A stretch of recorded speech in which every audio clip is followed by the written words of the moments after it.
Y me ha tocado coordinar, en cierto sentido, o he tenido la suerte más bien de coordinar este ciclo de los inicios del cine musical en España. Y digo la suerte porque la verdad es que ha resultado muy fácil debido a todo el trabajo que se ha venido desarrollando en la Universidad de Oviedo durante muchos años, en gran parte gracias a toda la labor que ha desarrollado Celsa Alonso, a la que me gustaría presentar brevemente, dar algunas pinceladas sobre lo que ha sido su trayectoria. Bueno, Celsa Alonso González es catedrática, como decía Álvaro Muñiz, del Departamento de Historia del Arte y Musicología en la Universidad de Oviedo. Es además nuestra investigadora principal del grupo de investigación en música contemporánea en España y Latinoamérica, que es un grupo en el que llevamos desarrollando diferentes proyectos de investigación, algunos más relacionados con esos tránsitos entre música española y latinoamericana, otros pues más vinculados al mundo de la música y el audiovisual.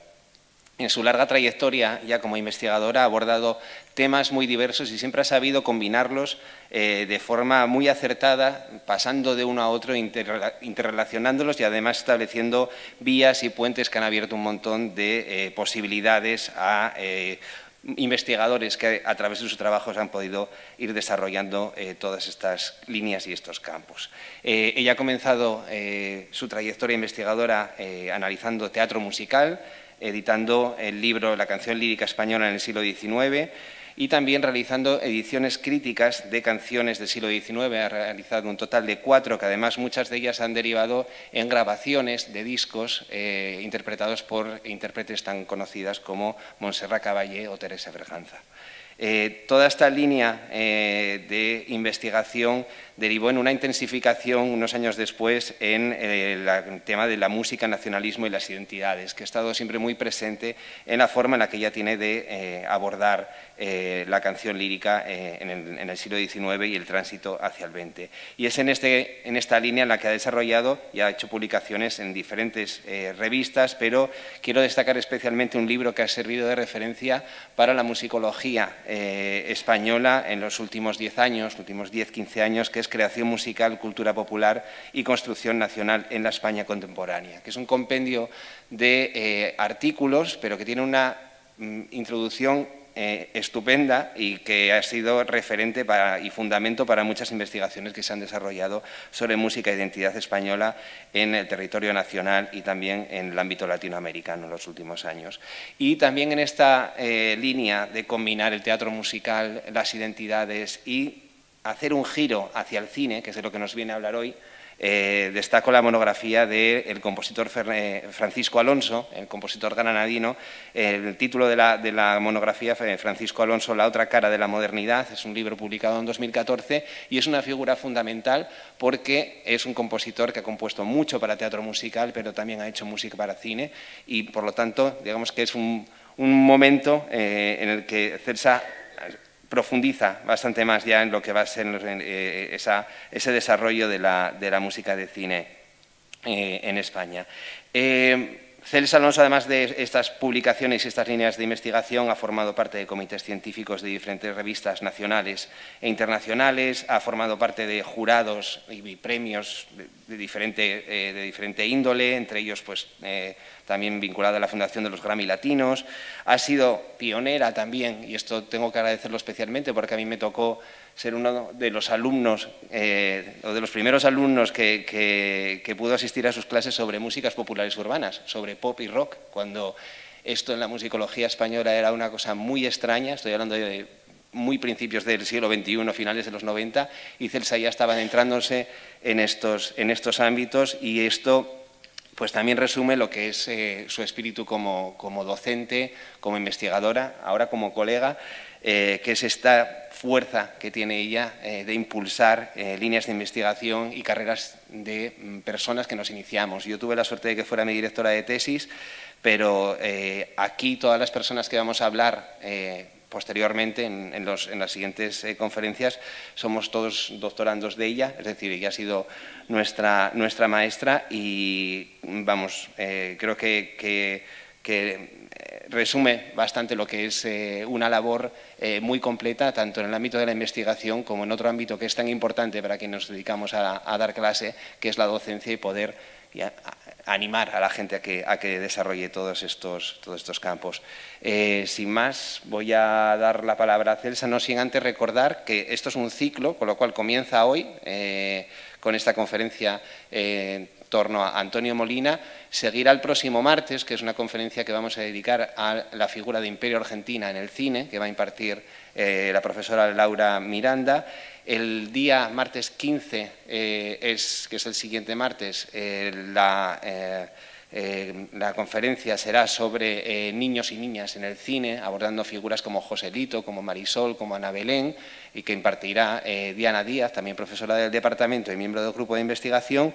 Y ahí haremos una parada que por cuestiones de agenda no pudimos hacer de forma consecutiva y me tocará a mí cerrar el ciclo el 5 de noviembre en la que hablaré de los años 60 y del cine pop y del pop en el cine, es decir, de grupos y de películas de Los Bravos y de Karina y de otras figuras de esa época de los años 60-70.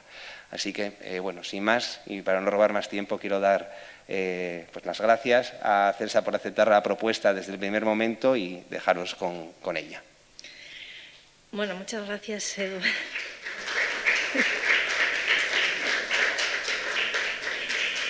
Que casi me emociono cuando lo he escuchado, Eduardo.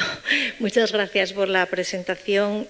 Solo una cosa quiero añadir, que la verdad es que esta trayectoria que lleve no lo hubiera podido desarrollar sin alumnos extraordinarios que he tenido, fantásticos como él, y que me han animado mucho, me han enseñado muchísimo y me han casi empujado a meterme en cosas nuevas, ¿no? que eran cosas necesarias. Así que muchas gracias, Eduardo. También quiero, por supuesto, hacer extensivo mi agradecimiento al Ateneo, al presidente Álvaro Muñiz Socorro, también como alma mater de este ciclo, a Inés, a la técnica, a Iván y Diego, también que me han ayudado por la mañana. Yo estoy encantada de estar aquí, espero que les guste esta charla. Efectivamente, como os he dicho antes, venimos a pasar un rato agradable y me ha tocado a mí, pues dentro de este ciclo de cine musical español, rescatar la figura de Antonio Molina. En relación con lo que ha dicho también Eduardo, decir que yo creo que estas conferencias tienen también importancia para nosotros, mucha importancia, porque nosotros debemos de intentar establecer un puente también con la sociedad, hacer eso que ahora se llama transferencia social, que lo que nosotros hacemos llegue también al público de la calle, a todo el mundo, ¿no? Y en ese aspecto, nuestro grupo de investigación, pues sí es verdad que siempre tuvimos la máxima, ¿no? Nos sentimos comprometidos con la cultura popular, nos sentimos comprometidos con todo aquello que antes se llamaba cultura de masas y que ahora se llama cultura popular, bien sea la música, el pop, el rock, el cine, el teatro popular, todo.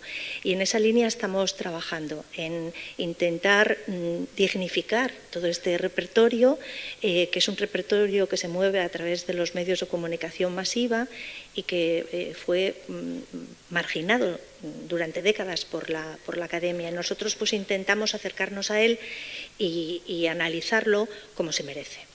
Dicho esto, voy a empezar, si les parece, con la conferencia. Bueno, en realidad lo del cine musical es un tema con muchísimas posibilidades porque verdaderamente tenemos un patrimonio absolutamente riquísimo. Pero antes de nada decir que el cine musical español, a diferencia de otros cines, por ejemplo el estadounidense, el cine musical español es un cine de canciones. Es un cine de canciones y de copla y de flamenco en todo caso. No es un cine donde el baile sea muy fundamental, donde haya unas coreografías muy estudiadas, donde haya unas masas corales también muy potentes, como es el caso del musical americano. Es un cine fundamentalmente de canciones muy abundantes, muy bien integradas en las tramas narrativas también, que no interrumpían necesariamente la acción y este cine estuvo presente en nuestro patrimonio cinematográfico desde los años 20, es decir, incluso desde los tiempos del cine mudo, que tampoco era mudo porque había música, aunque no había diálogos sonorizados, pero siempre había música en directo.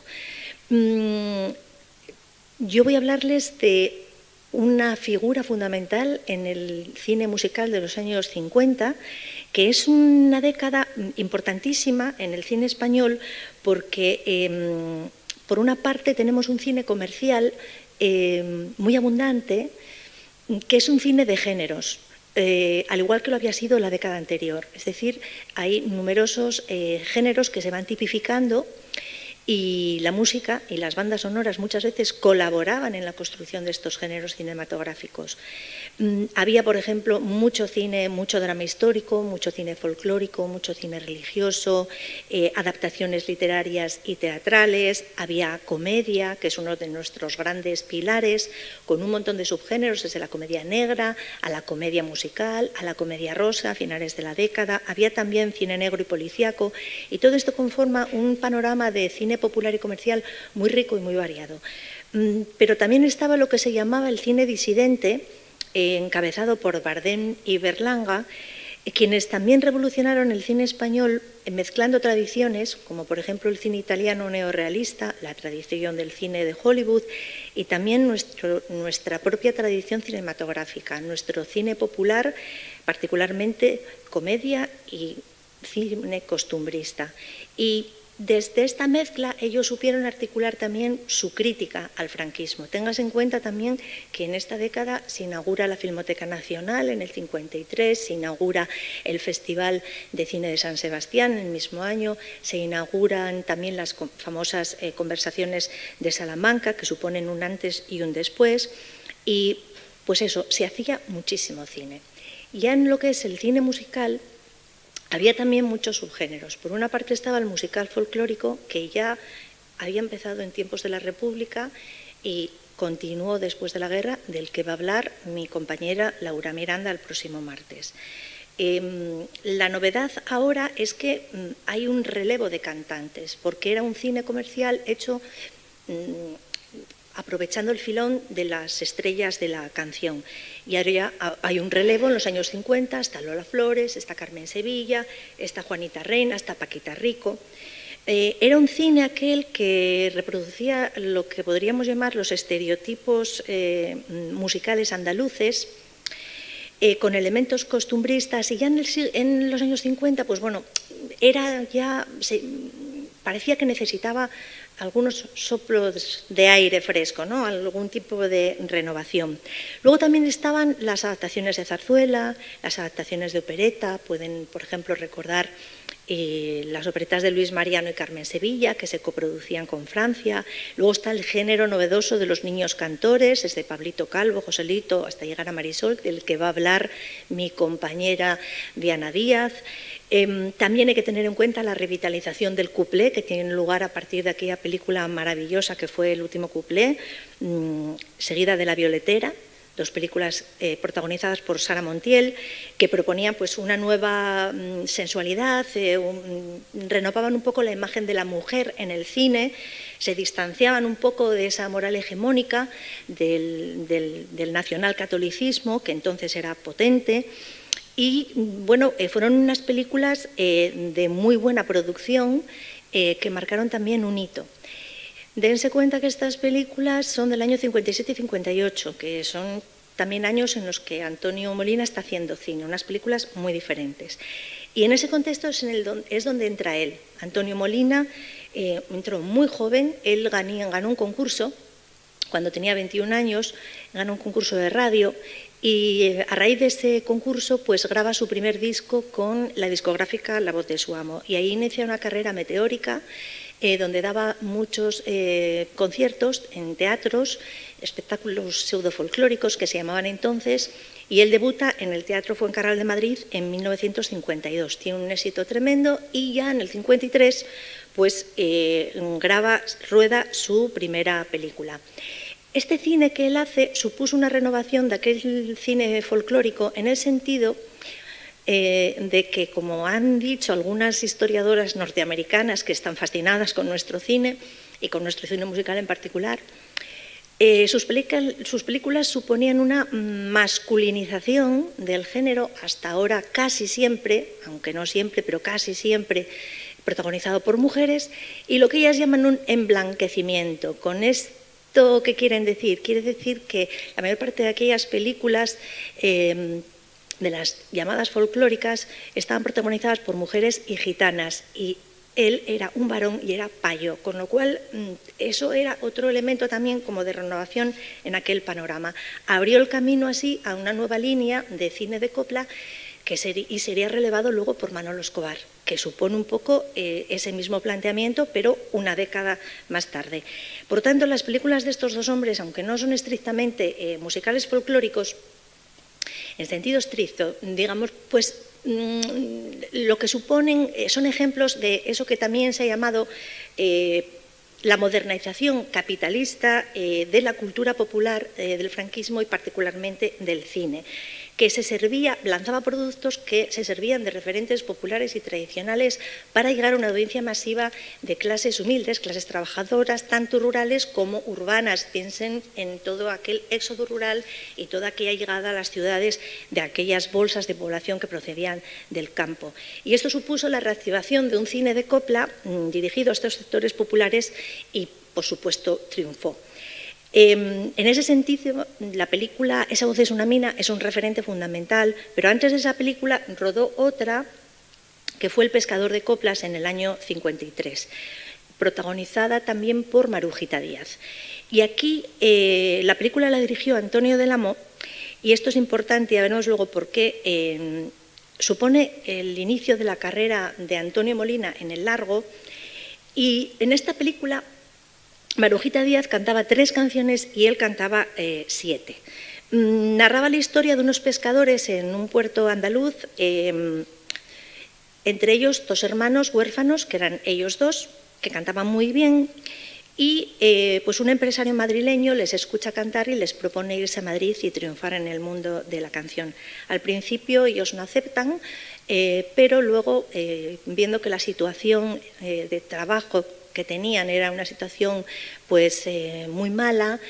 Aquí Antonio del Amo nos narra unos mayoristas del pescado pues explotadores, despiadados, y unos pescadores pues de gran corazón, muy solidarios entre ellos, que incluso hacen un conato de rebelión y deciden pues que ya no venden su pescado a ningún mayorista y que se lo van a comprar ellos mismos, porque para la miseria que les pagan, pues porque se lo prefieren comprar ellos, ¿no? Entonces, bueno, pues esa vida un poco miserable que llevaban les hace irse a Madrid, y allí es donde sobre todo va a triunfar Antonio. A raíz de ello le proponen un viaje a América para hacer carrera, como era lo habitual en aquel momento, y es cuando él, ese final de la película, se marcha en barco y canta aquel famoso pasodoble Adiós mi España querida, que hizo época. Aquí tienen las canciones que canta él, ya los títulos de crédito, está sonando una copla de Molina, esto es un pase así casi siempre en todas sus películas. Como ven, canta diversos géneros, pasodoble, zambra, coplas, serenatas, cantiña, por supuesto hay números metateatrales, es decir, filmación de números que con una escenografía muy esmerada y cuerpo de baile se filmaban en un teatro. Pues él canta nada menos que 2. Es interesante, como digo, porque Antonio del Amo introdujo pues esas grietas de crítica social que sortearon la censura, los mecanismos censores, y que, bueno, que presentaban este mundo duro del trabajador, ¿no? En aquel momento. Tiene también su mérito. Hay también una idea interesante aquí. Tienen estos 2 números en YouTube. No los voy a poner porque no quiero entrar ahora en YouTube, hay publicidad y demás, y bueno, no lo voy a hacer, pero que sepan que estos 2, que son muy bonitos, tanto El pescador como El pasodoble, los pueden ver allí. Tras el éxito de este film, Antonio Molina, precisamente, como el personaje de la película, se marcha a hacer carrera en América, ahí va a tener un éxito tremendo en la Argentina de Perón, y a su vuelta a España, en la primavera del 54, él estrena su propio espectáculo ya, que le lleva de gira por todo el país. Es ya un ídolo de masas, y en el 55 rueda Esa voz es una mina, que se estrena en abril del 53 tras presentar otro espectáculo nuevo. Esta película es una película fantástica de la que les voy a poner, porque realmente tiene cosas muy interesantes. Les voy a poner algunas secuencias. Contaba de nuevo la historia de un cantante aficionado, en este caso es un minero.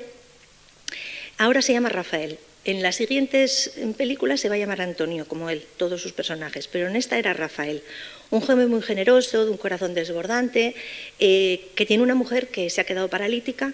Tienen 3 niños y él se tiene que hacer cargo, cuando viene de la mina, pues de todas las labores del hogar, de la cocina, de bañar a sus niños, etcétera, cuidarles. Un golpe de suerte, gracias a la llegada de un nuevo patrón catalán a la mina, le pone por delante un futuro prometedor como cantante y ganar dinero. Al principio él no quiere lograr esto porque no quiere abandonar a su mujer, pero estando en Madrid, después de ganar un concurso como parte de una masa coral de coros de trabajadores,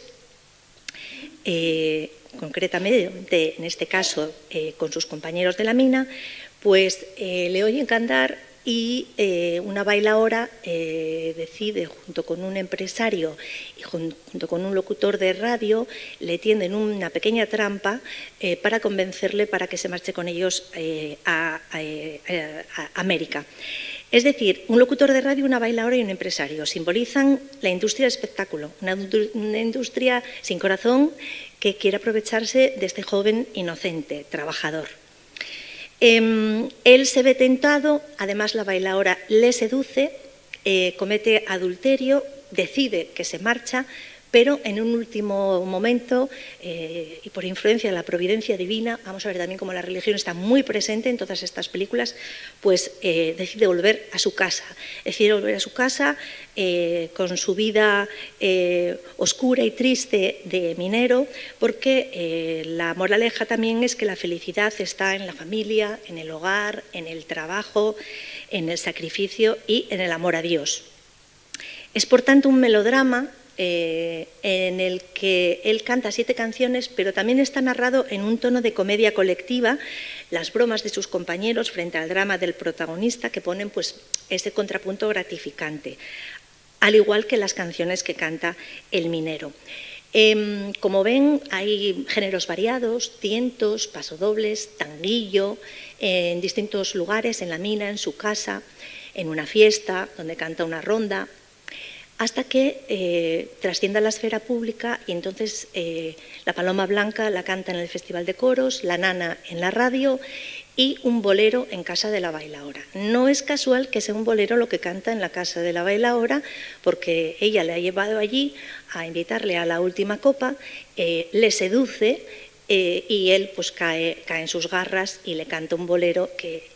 El bolero simbolizaba en aquel momento pues ese ritmo más sensual, ese ritmo más bueno, pues menos arraigado en nuestros cantos populares, etcétera. Es decir, otro tipo de canción el que cantan en ese momento, ¿no?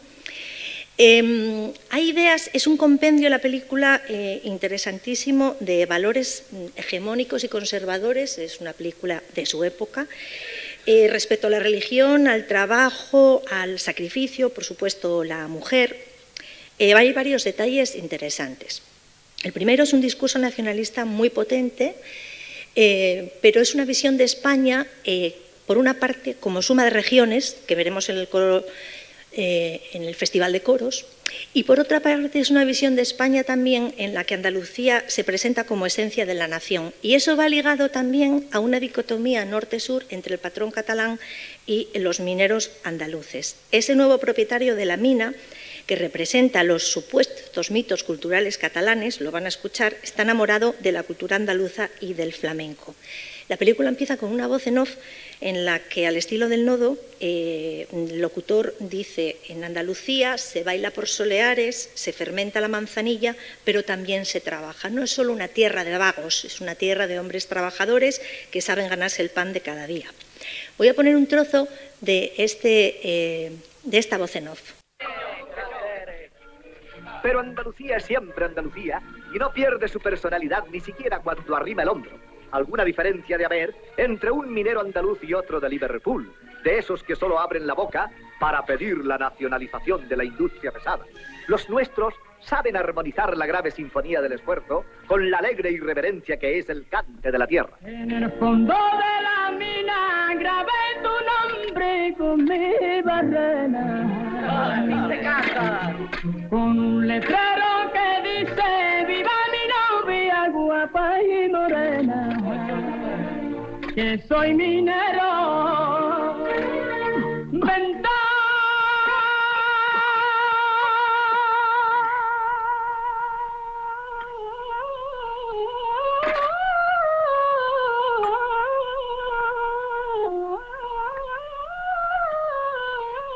Uy, me ahogo.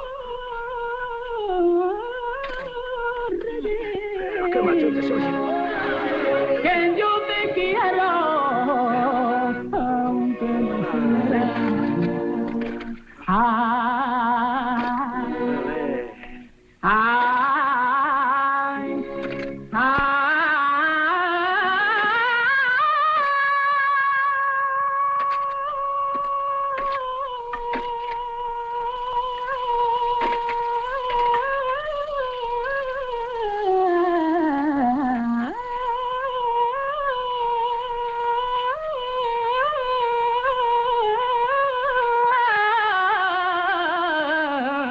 Aunque no quiera. Bueno, tremendo, ¿no? Luego hablaremos de esta voz portentosa y de aquella manera de cantar, pero lo interesante aquí es esta idea de armonizar el esfuerzo y el cante que define Andalucía, y los valores andaluces están representados en las canciones de Antonio, que luego además se va a ratificar en el triunfo de los coros andaluces en el festival, como veremos un poco más adelante. Por tanto, los valores de la nación van ligados a los valores del trabajo. Nación y trabajo que además hacen de puente entre clases sociales y de cemento social entre clases, ¿no?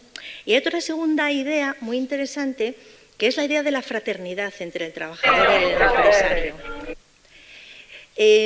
Fraternidad entre minero y empresario, porque el patrón nuevo quiere modernizar la mina con maquinaria americana, pero todo bajo un lema que luego veremos y que es verbalizado por el propio patrón. Eso no lo puedo consentir. ¡Atención! ¡Mucha atención!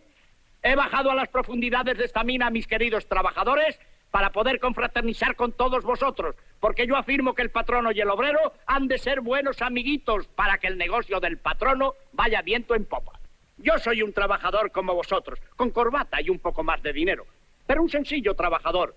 Y si yo no tengo inconveniente de chuflar una sardana mientras hago anotaciones en el libro mayor, tampoco debéis tenerlo vosotros en cantar un fandango mientras arreáis con el pico. ¡Bravo! ¡Es usted un genio! Les ofrece 1.500 pesetas, pero el capataz les ha dicho, no cantéis, que va a pensar que sois unos vagos y estáis todo el día cantando, ¿no? Bueno, el caso es que no cantan. Entonces... No me largue porque no quiero responsabilidades. Ya.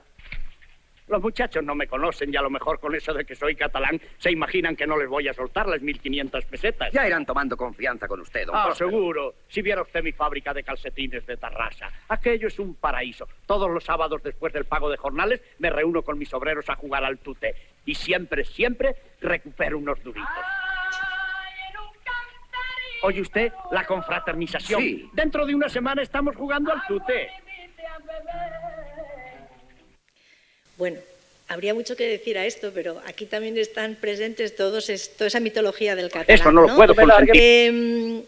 Esto a su vez va ligado a la idea de idealizar el trabajo del obrero, ¿no? En este caso, eso se hace explícito en el pasodoble Marcha soy minero, que se convirtió también en un hit en aquella época, ¿no? Vamos a escucharlo.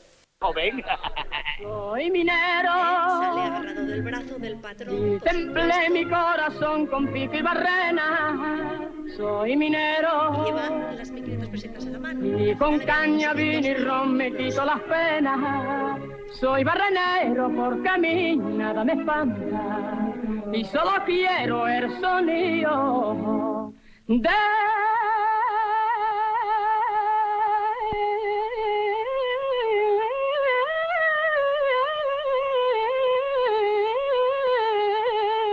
compañero, dale al marro para cantar mientras Garbillo que al compás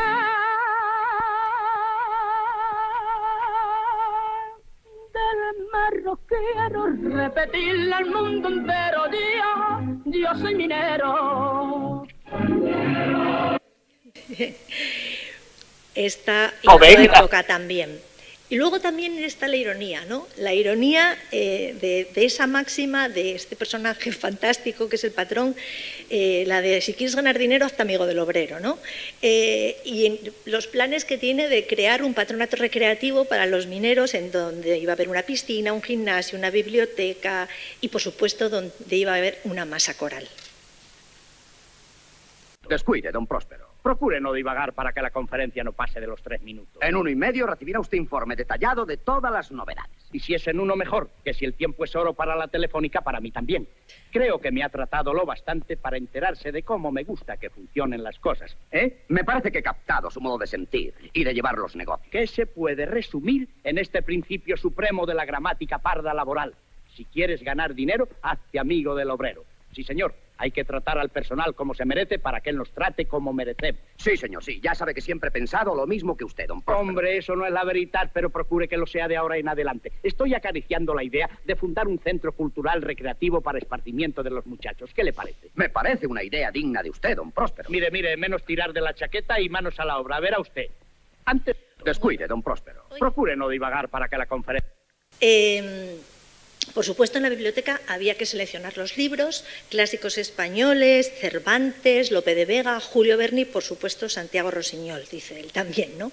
Y luego la masa coral le encarga la dirección a un sacerdote que, aunque es de Albacete, ha sido educado en la Escolanía de Montserrat, como tiene que ser, y ese es un jovencísimo José Luis López Vázquez, que tiene que intentar convencer a los mineros andaluces de que ahí no vale el individualismo, que también míticamente caracteriza al andaluz, sino que tienen que cantar en equipo, ¿no? Cosa que les cuesta. El caso es que cantan fatal, pero el empresario les convence, les exige que vayan a un festival de coros, de trabajadores de todas las regiones españolas.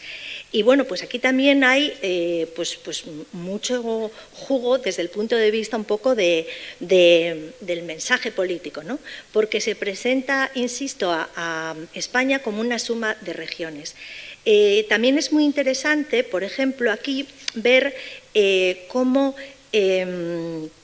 los telones donde se presentaban los coros, estos son los pescadores gallegos, entonces aquí está el hórreo como elemento de la cultura popular rural, la red de la pesca y los cruceiros, es decir, la religión. Pasa lo mismo aquí donde los mañicos eran obreros de una industria remolachera y cantaban una jota y por supuesto está la Virgen del Pilar. Y luego los catalanes, aquí estaba la Sagrada Familia, los catalanes eran obreros de la industria textil y luego estaban, por supuesto, los de las vascongadas, como se decía entonces, que cantaban un zorcico y eran unos trabajadores de la siderúrgica de Baracaldo. Bueno, muy interesante. Y cuando se presenta a Andalucía, se la presenta como una región que es mucho más que un conjunto de hipíos, de faldas, de guitarras y zapateados, ¿no? Y en el fondo, por supuesto, estaba la Giralda. Bueno, el concurso es un desastre y les abuchean y entonces le piden a Rafael que cante y canta una copla y es ahí cuando pues la bailaora le descubre y luego todo esto va seguido de una secuencia de montaje, simplemente para que vean lo que era una secuencia de montaje, voy a ponerla aquí que es muy cortita, aunque en este caso no lleva una música de Antonio Molina como en otras películas, sino música incidental.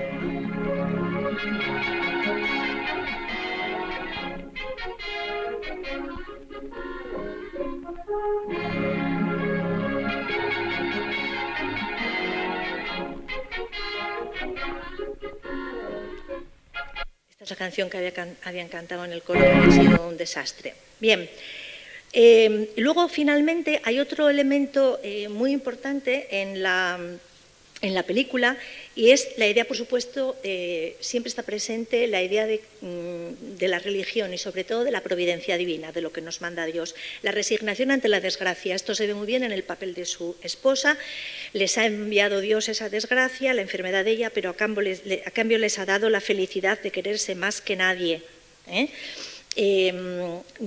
Por ejemplo, debo dar gracias a Dios porque el cariño de Rafael pueda más que toda nuestra desgracia. Frases como esta aparecen a lo largo de toda la película. Cuando él está cantando en la radio y están sus niños también escuchándole, ella dice: Rafael puede triunfar y debe hacerlo por él y por nuestros hijos, que algún día lleguen a ser algo más que los hijos de un minero, y si por eso tengo que pagar el precio de mi soledad, bendito sea Dios. Es esa resignación, es esa abnegación, es ese espíritu de sacrificio, también muy de la moral hegemónica de la época que está presente. Al final, cuando él decide marcharse, sale a la calle, cuando él decide marcharse a América, sale a la calle y de repente se encuentra con una mujer paralítica a la puerta de una iglesia que le dice: por favor, ¿me puede ayudar a entrar en la iglesia? Y dice: sí, cómo no. Y le ayuda a entrar, y entonces de repente se enfrenta al Cristo, y entonces pues de repente tiene una especie de revelación y dice: no me puedo ir, me vuelvo para casa. Y cuando llega le dice: ha sido Dios quien me ha traído a la vera tuya, María. Y ella dice: quiéralo Dios, ya estamos todos juntos otra vez. Y ese es el final de la película, ¿no? Entonces, bueno, es una película pues eso, muy de época, que nos muestra muy bien cómo estos productos de la cultura popular podían de alguna manera contribuir a reforzar y a fortalecer esta moral hegemónica, pero también había sus grietas para la satisfacción del público, o como en el caso de la película anterior, para cierta crítica social. Después de esta película, Sabuzunamina rueda estas dos que tienen en pantalla, de las que no voy a hablarles, una comedia dramática y una comedia policíaca, antes de rodar 3 películas maravillosas que va a hacer, tremendas, con Gonzalo del Gras, que son La hija de Juan Simón, El Cristo de los Faroles y El café de Chinitas, de las que voy a hablarles un poquito. La hija de Juan Simón, del 57, al igual que El Cristo de los Faroles, es un híbrido entre musical y melodrama, en los que en ambas en Molina da vida a cantantes de éxito, pero de vidas atormentadas. Son personajes a veces no solo atormentados, sino infelices, despiadados, y en el caso del Cristo de los Faroles también incluso agresivos, una agresividad vinculada al donjuanismo, ¿no? A ese hombre que quiere a toda costa conquistar a la mujer. Pero son, por tanto, unas narrativas como muy dicotómicas, ¿no? Y Antonio Molina se enfrenta a 2 personajes femeninos que son personajes de mujeres muy fuertes, mujeres con las ideas claras, mujeres que se rebelan contra el papel que tienen en la sociedad que les ha tocado vivir, y ambas encuentran un castigo tremendo. Una de ellas muere y a la otra se le muere un niño de meningitis, con lo cual son unos dramas impresionantes. La hija de Juan Simón era una adaptación de un drama popular del año 30 que estaba inspirado en una milonga flamenca que narraba la historia de un enterrador de un pueblo humilde que entierra a su hija con sus propias manos. Esta historia ya había sido llevada al cine en el año 34-35 por Angelillo, que era un cantador de Vallecas que se hizo muy famoso en los años 30, luego se exilia a Argentina.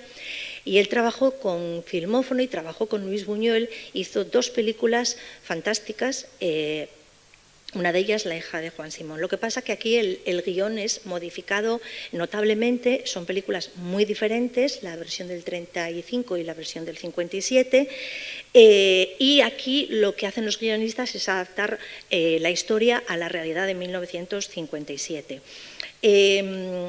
A un pueblo pequeñito del interior de España llega un equipo de cine a rodar una película que es precisamente La hija de Juan Simón. Y allí pues conocen al enterrador del pueblo y se conocen también el galán de la película, un actor muy atractivo, y una chica del pueblo, que es Carmen. Carmen es la hija del enterrador y tiene un hermano adoptivo que es Antonio, personaje interpretado, como no, por Antonio Molina.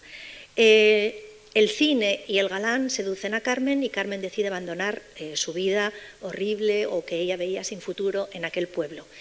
Y se marcha a Madrid pensando que va a llegar allí, que como están enamorados se va a casar con él. Pero él, por supuesto, no tiene intención de casarse, entonces ella inicia una relación fuera del matrimonio, no le dice nada a su padre y a su hermanastro, hermano, en realidad era hermano adoptivo, que estaba secretamente enamorado de ella, pues deja al canalla de Alfonso y se hace prostituta de lujo. Lo oculta, por supuesto, a su familia, y Antonio, que cantaba muy bien, viaja a Madrid a participar en un concurso de radio que gana y descubren todo, ¿no? Entonces, bueno, el padre se vuelve al pueblo, él se pelea con Alfonso, le manda al hospital, le meten en la cárcel, ella va a pedirle perdón, en la escena del locutorio se la pondré, es tremenda, y entonces ella se queda sola, arrepentida, abandona su vida de prostituta de lujo y inicia una decadencia terrible, mientras, al contrario, él inicia su ascenso al estrellato.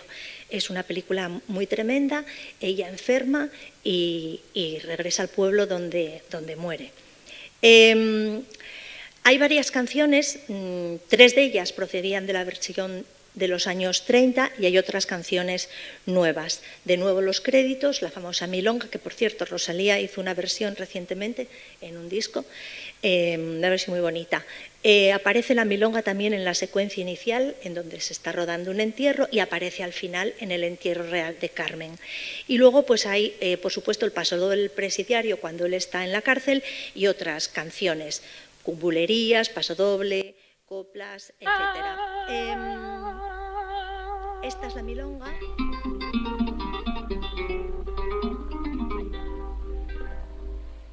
Cuando acabé mi condena,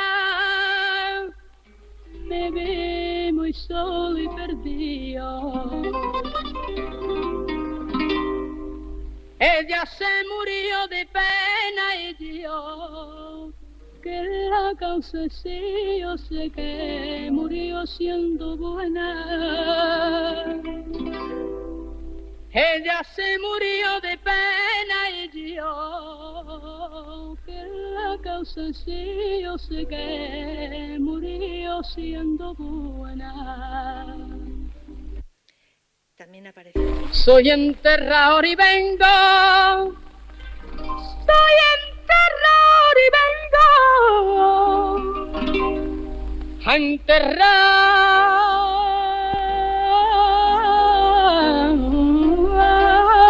mi corazón.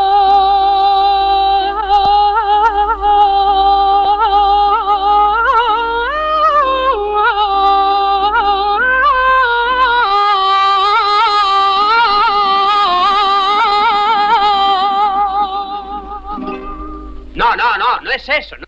Era un rodaje, ¿no? Esta canción es muy bonita.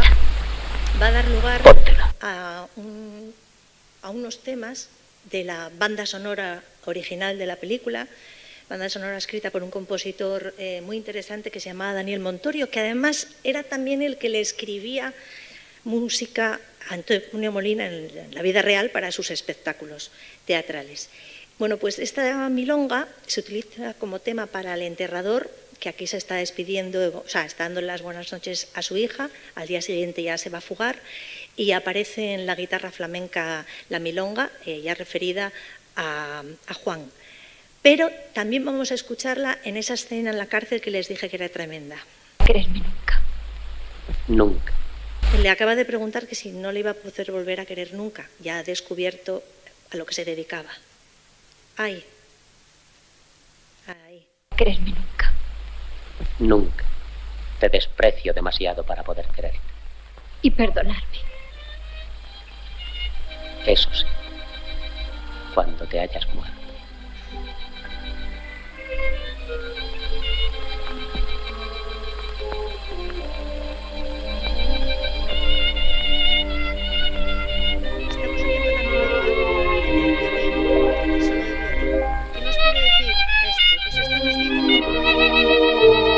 ¿Cuál va a ser el destino de Carmela? Los niños están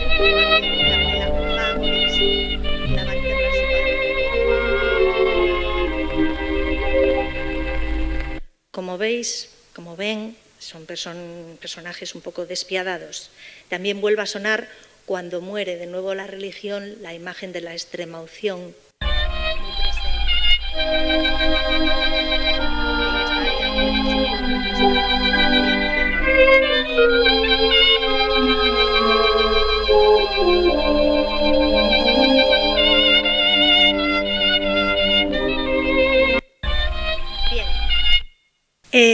Una canción muy importante de esta película es Ay Carmela.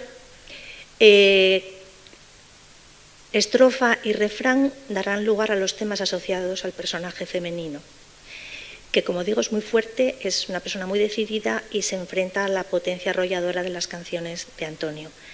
La estrofa... Una pena que me mata. El corazón me llena de dolor. Ay, qué pena tan ingrata. Esa mujer que perdí, toda su vida me dio, pues un sueño que me mira acá. Carmela, mi amor, esa estrofa que acaban de escuchar es muy importante en esta canción porque tiene un valor narrativo importante, ya que la secuencia es muy impactante, se ruedan exteriores, él está solo en el páramo y él es una especie de monólogo que nos muestra el amor que él siente por su hermana, pero que no puede verbalizar ni confesar, porque su hermana realmente es un amor casi fraternal, ¿no? Pero él está enamorado. Entonces tiene un valor narrativo importante. Esa estrofa dará pie a uno de los temas de Carmela y este es el refrán. Grande que la misma muerte no... Ay, Carmela, mi amor, es tan grande que la misma muerte no puedo extinguir. Ay, Carmela, ¿qué importa mi vida si yo he de quererte hasta el momento de morir? Bueno, vamos a verlo. Carmela, la melodía de la estrofa será esa Carmela inocente que es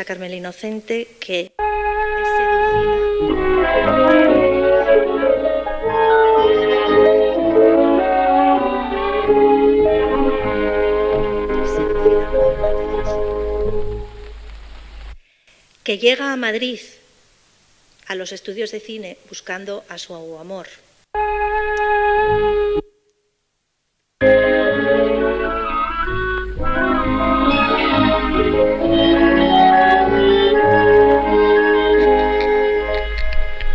Vale.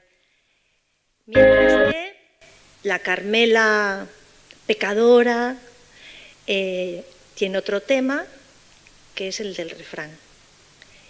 Por tanto, la canción es importante porque esta canción, igual que la milonga anterior, son canciones que también están imbricadas en la banda sonora original de la película. Esta es la Carmela pecadora.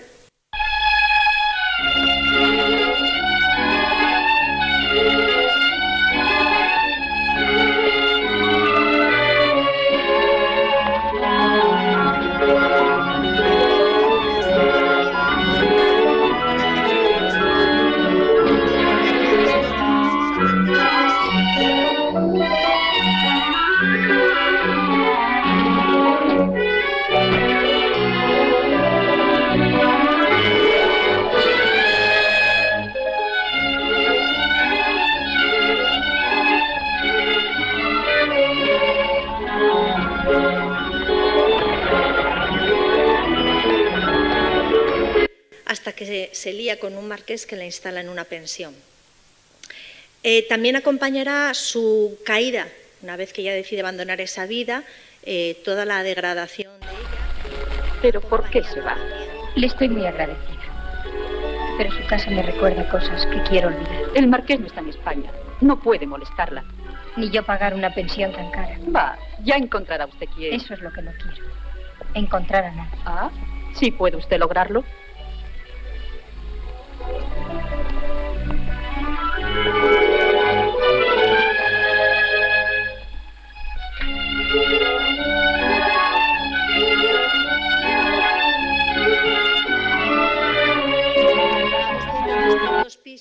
cual más humilde, las maletas cada vez más vacías, hasta que llegamos a la última vez que aparece, que es cuando ella vuelve al pueblo y sufre las miradas acusatorias de todos los vecinos, hasta de sus amigas, ¿no?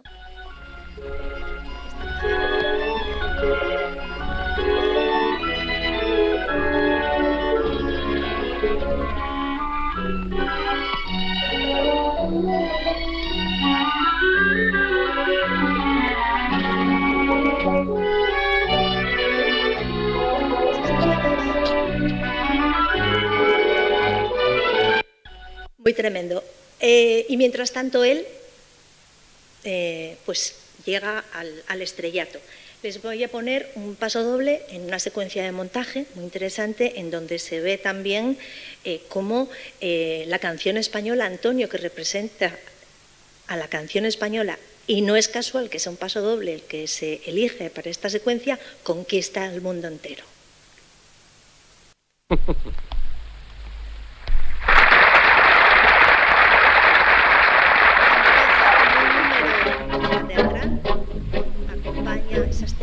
Nuestro cantar es mi destino, cualquiera pájaro canto.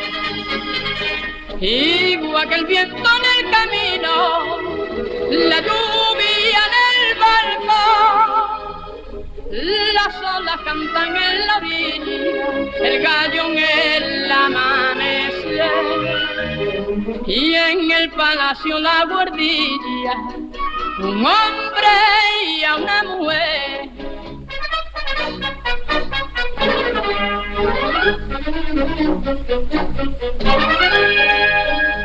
Cantar, cantar, todo.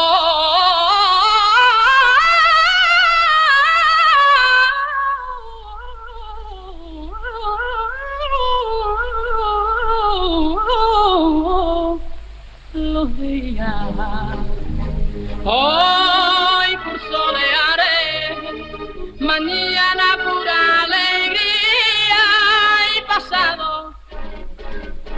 y pasado día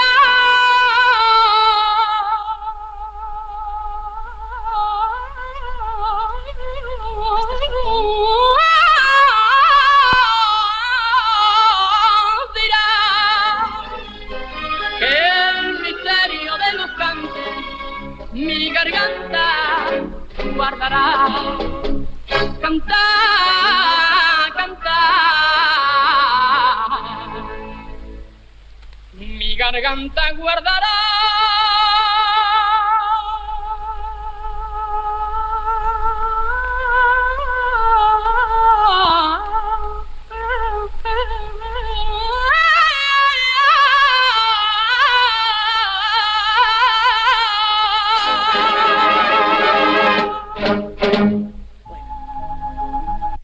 Bien, la película, por tanto, es una película muy conservadora, lógicamente fiel a aquellos códigos morales de la época, pero que contiene también elementos que de alguna manera ennoblecen a la protagonista, a la propia Carmen, según los esquemas del melodrama.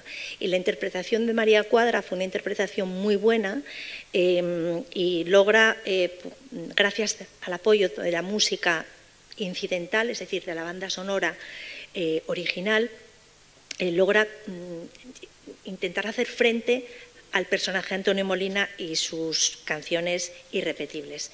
La siguiente película es El Cristo de los Faroles, que es del año 57, y cuenta la trágica historia de Antonio Reyes, que es un cantante muy famoso, y de Soledad, que es una joven andaluza. Se conocen casualmente en la Plaza del Cristo de los Faroles en Córdoba. Antonio y sus amigos la ven rezar al Cristo en la plaza y él se propone conquistarla y, dice textualmente, brindarles la faena. Un expresivo símil entre toro y conquista que vamos a ver en otros momentos de la película. Antonio es un don Juan, quiere añadirla a su lista de conquistas, ella se resiste, él ya se lo toma como algo personal, su ego y su orgullo están en juego, logra seducirle y finalmente se casan. Pero él no renuncia a giras, juergas, mujeres y Soledad es desgraciada. La joven oculta incluso su embarazo a su marido, que estaba de gira por América, porque es infeliz, y aquí ella le pide consejo a su abuela. Y la abuela le dice nada menos que la infidelidad marital es frecuente en el varón y conviene aceptarla. En el caso de su abuelo, el remedio fue una enfermedad que le regeneró por obra y gracia de Dios. Al nacer el niño, Antonio regresa, se reconcilian, el cantante abandona su vida disoluta, pero vuelve a reincidir porque es muy hombre.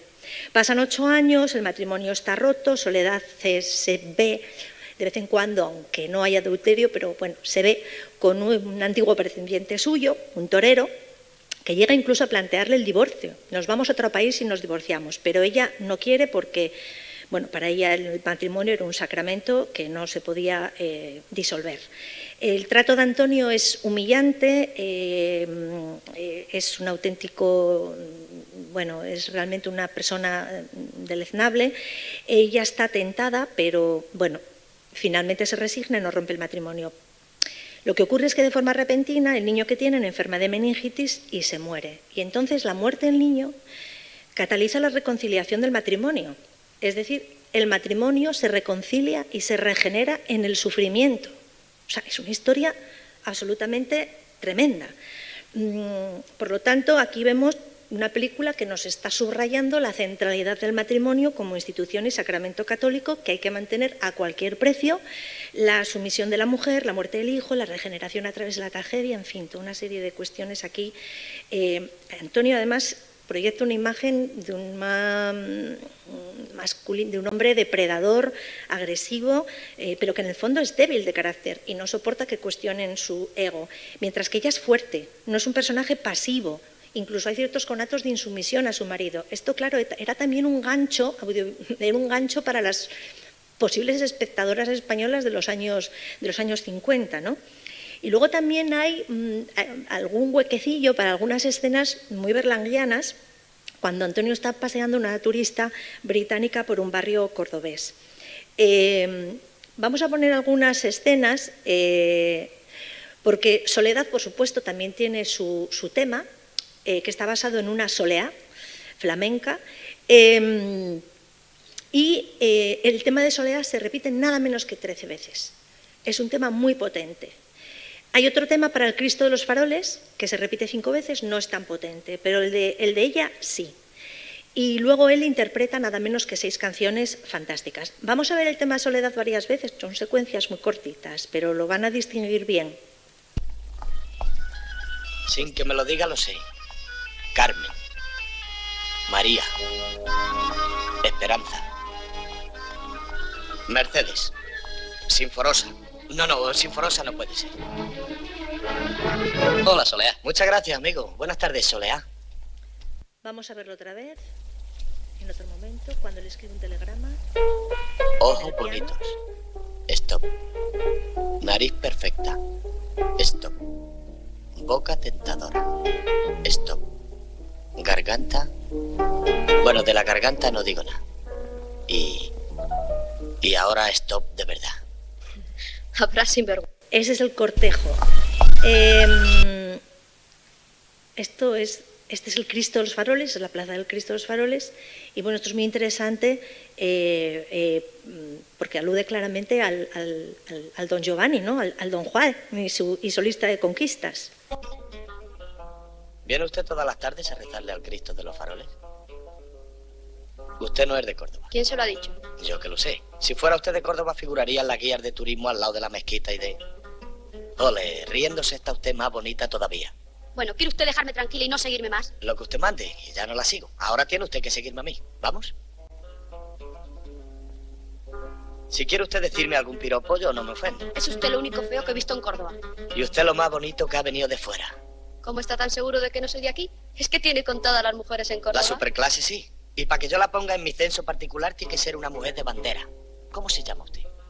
No tengo ningún interés en figurar en su lista, de modo que deje el nombre en blanco. Buenas tardes. El de pecho. Un poco más de trasteo y te la he dejado cuadrar. No tienes más que tirarte a matar. De nuevo el símil.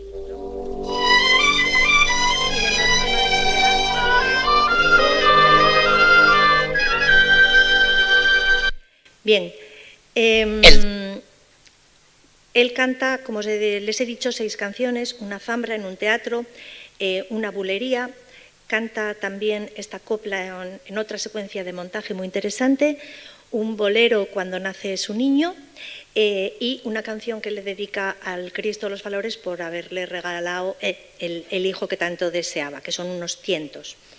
Bueno, esta foto pertenece a la secuencia de montaje cuando él está dando un concierto en Nueva York, con sus guitarristas disfrazados, por supuesto, de toreros. Esta es El agua del Avellano, que es la secuencia de montaje que nos ayuda a ver la soledad y la desesperación de Soledad. Y también la vida disipada de él. Del barro. Interesante también la aparición de la televisión, que en 1957 pues, era un elemento de una notable modernidad, ¿no? Él ya está viéndole en una habitación de un hotel. Hay una fuente famosa, la fuente del Avellano.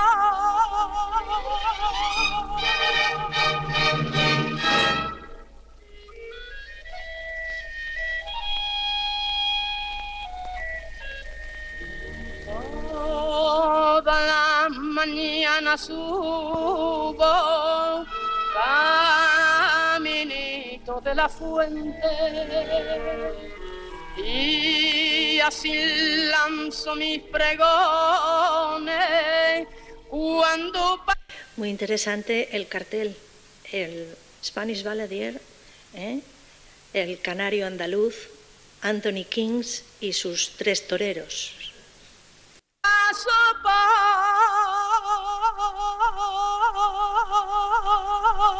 De puente.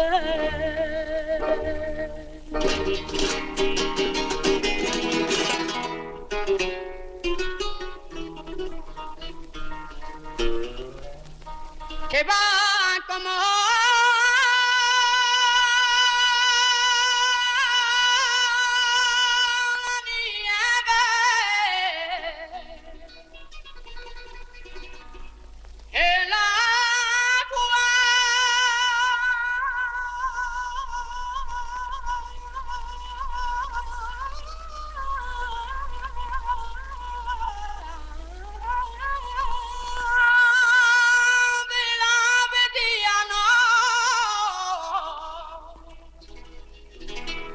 que va como la nieve,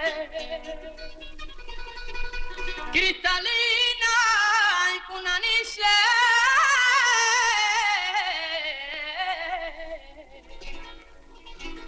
fresquita no hay quien la pruebe. Bueno, es verdad. La escena a la que me refería antes, esas pequeñas grietas, esos pequeños ganchos que apelan al público, esa mirada crítica, a esos mitos culturales de nuestra cultura andaluza, se ve bien en esta pequeña escena. Él está paseando a una turista americana, otra de sus amantes, y se encuentran con este guía turístico. We are at the Flower Square. And that narrow street you see there is known as the Flower Street. We call it so because it's full of beautiful flowers, very nice flowers. And the owners of the house is very poor people, most of them. Take care of all these plant and flowers. ¿Y qué inglés tan pintoresco? Sí, él dice que es un inglés tan cordobés como su sombrero. ¿Por qué hay tantos fiestos en las paredes? En otras calles están en la ventana. Esto lo hacemos para los turistas como vosotros. Como tenéis la idea de que Andalucía no es más que muchas flores y mucho vino y muchas castañuelas. Mira, a mí me gusta más esta calle. Ah, sí. Y si miras para abajo, más todavía. ¿Qué es aquello? Por cierto, que la lleva al Museo de Manolete, donde suena un paso doble, ¿cómo no? Bueno, estas películas de Antonio Molina, como he dicho antes, no se ajustan exactamente al modelo de musical folclórico clásico, protagonizado por mujeres en las que las relaciones amorosas facilitaban la movilidad social, esto lo explicará Laura mejor que yo, pero son películas pues muy interesantes porque nos hablan de cómo la cultura popular está llena de valores ideológicos, muchas veces hegemónicos, como en este caso, pero donde hay lugares para ciertas grietas, otras veces son abiertamente transgresoras. Obviamente el cine en aquel momento no podía ser muy transgresor, el cine popular comercial, digamos, ¿no? Porque había unos mecanismos censores muy concretos y porque había unos intereses económicos muy concretos, pero incluso había ciertos elementos que como mínimo generaban, abrían la posibilidad al espectador para interpretar cosas, ¿no? Antonio Molina no era buen actor, pero era muy fotogénico y tenía una voz de una gran singularidad. Dense cuenta de cómo acaban de escuchar una entonación perfecta, un registro agudo, un timbre muy brillante que los flamencólogos definen como cristalino, unos falsetes inigualables, unas vocalizaciones interminables y portentosas en registros muy agudos, es decir, una voz que muchos consideraban afeminada, una voz muy amanerada, de un flamenco de variedades muy amanerado, que en principio, y si encima lo acompañamos de este físico, ese cuerpo, casi incluso con forma femenina en esta foto, sus rasgos faciales, o sea, él proyectaba una idea de una masculinidad como mínimo ambivalente o confusa, que se distanciaba mucho de esa idea de masculinidad ligada a lo viril, a lo épico, que por ejemplo podía ofrecernos un actor como Alfredo Mayo en la década anterior.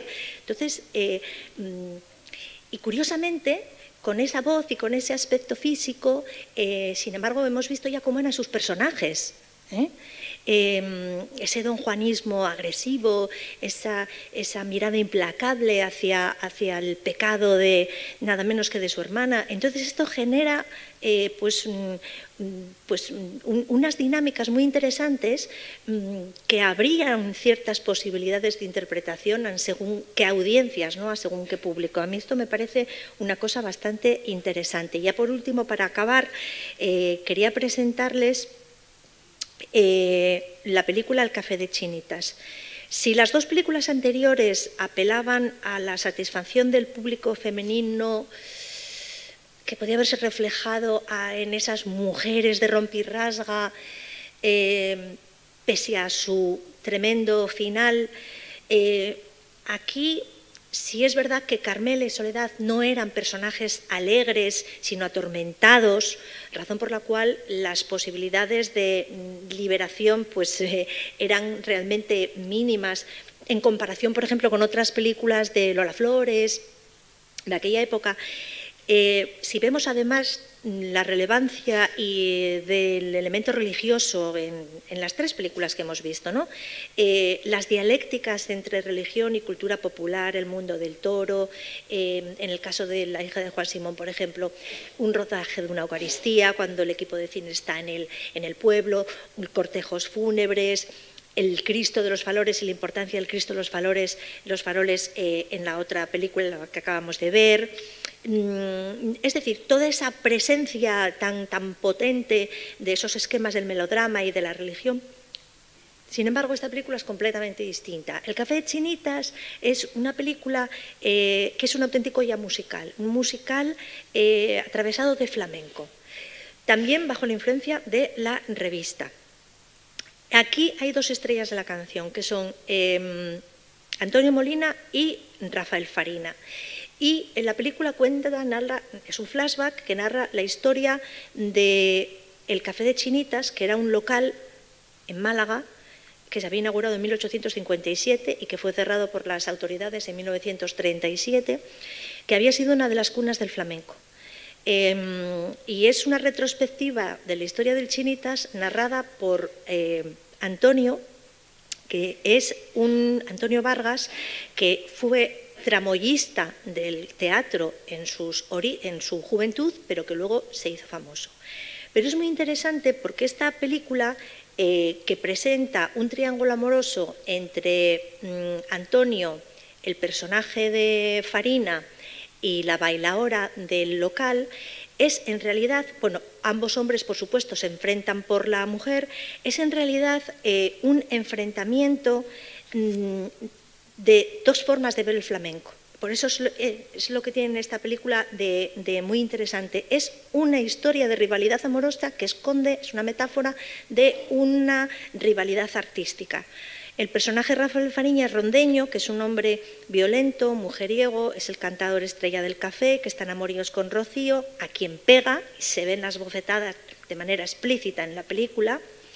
Pero ella le da igual, está enamorada, embrujada con el rondeño, porque, como dice ella, hay que ver con qué sentimiento canta el muy granuja. Rondeño representa el flamenco puro arraigado en la tradición, mientras que el joven tramoyista, que por fin tiene su oportunidad de cantar en el teatro, presentaba un estilo diferente. Es un estilo mucho más moderno, menos ligado a la tradición, más amanerado, con tendencia a los falsetes y muy influido por la copla y por el flamenco de variedades. Esto suscita la discusión y el enfrentamiento entre los parroquianos que van al café. Y bueno, pues es una película que está llena de música, porque aparte de las canciones de Molina, que son 7, un paso doble en los créditos y otra al final cuando se acaba la película, y mientras tanto pues vemos también algunas canciones que él canta en el Chinitas, ¿no? Siempre aparece, bueno, no siempre, pero muchas veces aparece con el Niño Ricardo, que es este que tenemos aquí. El Niño Ricardo fue un guitarrista de flamenco en la vida real y que participó en esta película. Y es muy importante porque el Niño Ricardo fue el responsable de la popularización del fandango en los años 30 y estuvo en activo hasta los años 50, popularización del fandango y de lo que entonces se llamaba la ópera flamenca, que por supuesto levantaba muchas enemistades entre los flamencos más puristas. Y luego Rafael Fariña canta nada menos que 5, pero es que además hay números de cante, de baile y de cuplé para narrar la historia del teatro, o sea que es una sucesión de músicas, un auténtico musical bajo la influencia de la revista. Bueno, no tenemos tiempo porque no quería pasarme de la hora, que es más o menos el tiempo que habíamos pactado, pero yo les aconsejo que la vean porque verán ustedes la distinta manera de cantar que tenían ellos, ¿no? Esta es una escena maravillosa que se rueda con unas imágenes casi en estilo de documental, mientras Antonio canta un fandango verdial popular en arreglo para cante y guitarra, arreglo del Niño Ricardo. Y luego yo les había traído 2 números, unas bulerías que él canta acompañado del Niño Ricardo. Voy a poner nada más que un trocito.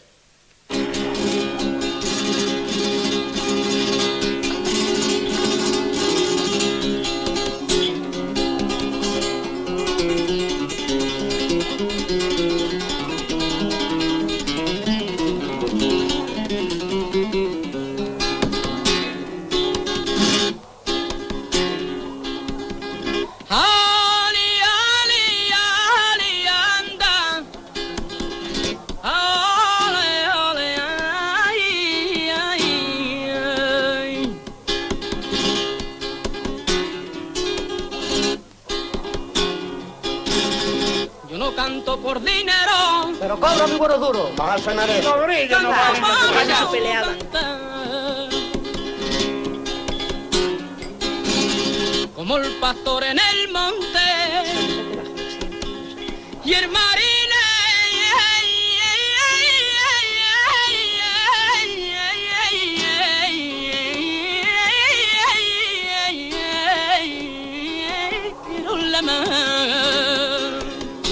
Bueno, en definitiva, el rondeño, el personaje de Rafael Fariña, pues tenía una voz natural, una voz que ellos llaman de pecho, gitana, también la llaman voz afillá, recia, mucho más áspera, que no tenía nada que ver con la voz de Antonio Molina, que es una voz de falsete, laína, que decían ellos, cristalina, y que, según los más críticos, tanto en la ficción como en la realidad, el cantante utilizaba todos esos manierismos para paliar la carencia de voz natural apropiada para el cante que ellos decían hondo. Y eso lo verbaliza el personaje de Rafael Fariña, lo verbaliza el rondeño en un par de ocasiones, señalando con desprecio que él es un artista de escenario y no un auténtico cantaor. Bueno, la película también fue un éxito, como les he dicho, no tiene nada que ver con las dos anteriores, cierra ese ciclo de los años 50 y bueno, pues yo espero que haya sido un rato agradable, que les haya interesado con esta voz maravillosa, porque creo que su voz es irrepetible, realmente no. Yo es que cuando escucho esto, pues me imagino que les habrá pasado a ustedes, ¿no? Que a veces como que se te ponen un poco los pelos de punta, porque es que era una cosa que te pones hasta nervioso. Ay, por Dios, que acabe ya esta vocalización, que parece que se va a ahogar, como decía aquel minero, ¿no? De esa voz es una mina. Y nada más, espero que les haya resultado agradable y muchísimas gracias por estar aquí con este Día de Perros que hacía y nada más. Gracias.